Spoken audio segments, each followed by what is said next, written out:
Back on the Young Turks, Cenk Uygur here. Now we're going to go to our global correspondent, Sean-Paul Kelly from The Agonist.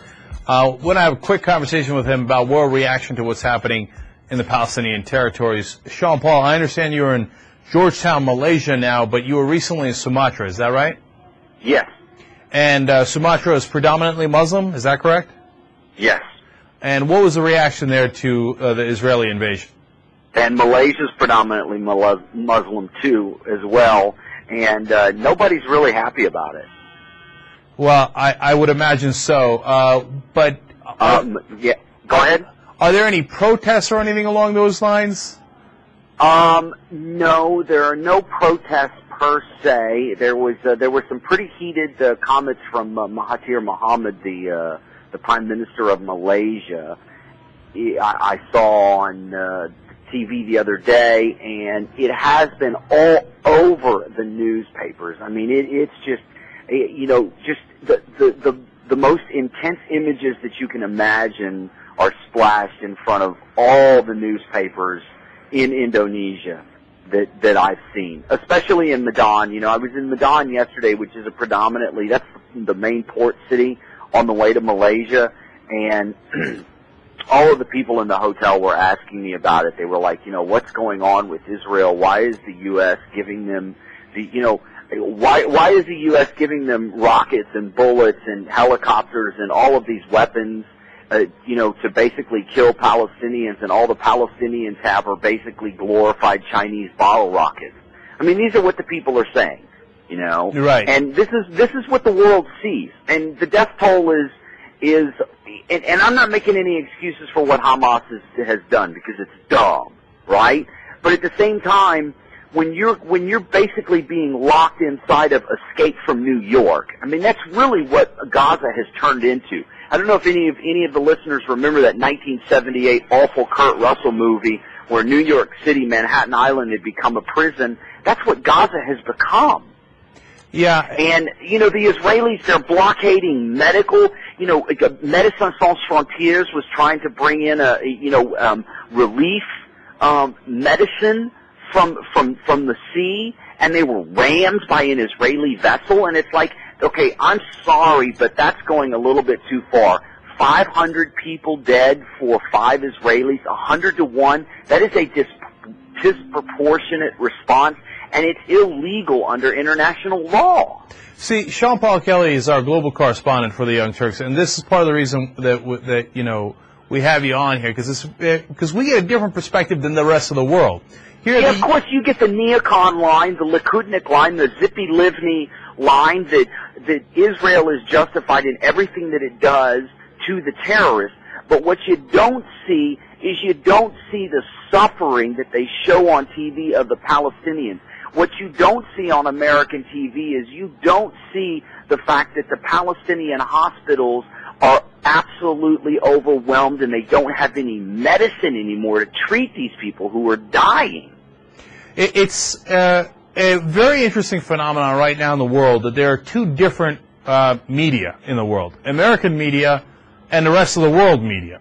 And we see two different things, and we live in two different worlds. And right now you're saying in the places that you're in Southeast Asia, they, of course, have no similar restraint as the Americans, and they're showing the dead, the injured.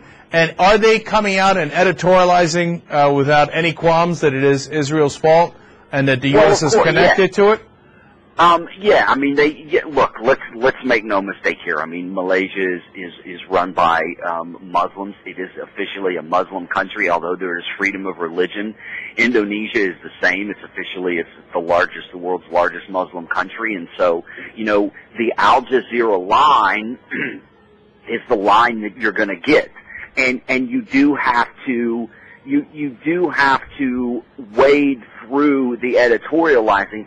But I also have to tell you, I was watching the coverage of Al Jazeera, and I have to tell you that it's very quality journalism. I mean, their journalists are right there in Gaza. They're getting shelled. They're trying to avoid, the Israelis coming in, the bombs raining down from the F-16s and the F-18s that we sell them.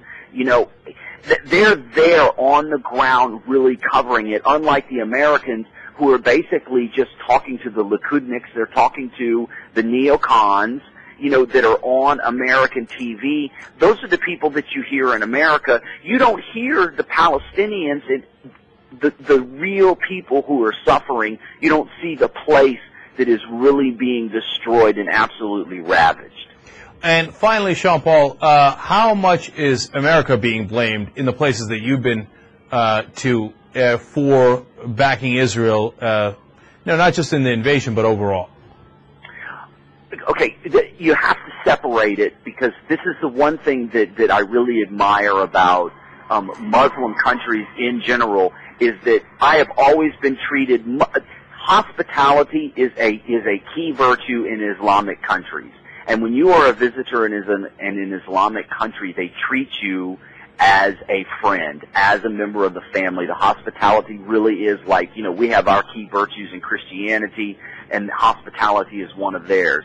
But they are not shy in saying, why does your government do this? Why do you not make your government change? So they do make that distinction, and it is a very critical distinction. But they definitely do. They blame the United States very, very much for propping up Israel. I mean, and who can blame them when 90% of our foreign aid budget goes to Israel? I mean, it's like if you were to take Israeli citizens, each Israeli citizen gets $500 a year from the United States. That's how much foreign aid they get from us. Say that number one more time, Jean-Paul. I actually went and asked an Israeli for my $500 back once. It's $500 per Israeli citizen. That's usually what it averages out to. That's an amazing number. And that was and that was a pretty rotten thing for me to do. And I was really pretty upset about what was going on at the time. I mean, it was one of those times where I was just like, the Israelis they're really out of control. And this is one of those times as well. And I normally don't pop off, because Israelis are, when they travel, you can tell that they really feel like they live under siege. I mean, I definitely feel and I can differentiate between an Israeli traveler and the Israeli government as well. Of course. I can make that distinction. But it's obscene. It really is. The amount of foreign aid that the Israelis get. They get the vast majority of our foreign aid budget. And most Americans think that it's all going to AIDS help in Africa and building bridges and providing food for people in Somalia and stuff like that. And that's rubbish. It's all going towards loan guarantees and weapon sales to Israel. And Americans don't realize it. It's madness. All right, yep. Jean-Paul Kelly is our global correspondent. He also blogs on theyoungturks.com and agonist.org. Check out his writings on there as well throughout his travels. Jean-Paul, thanks for joining us today. Always a pleasure.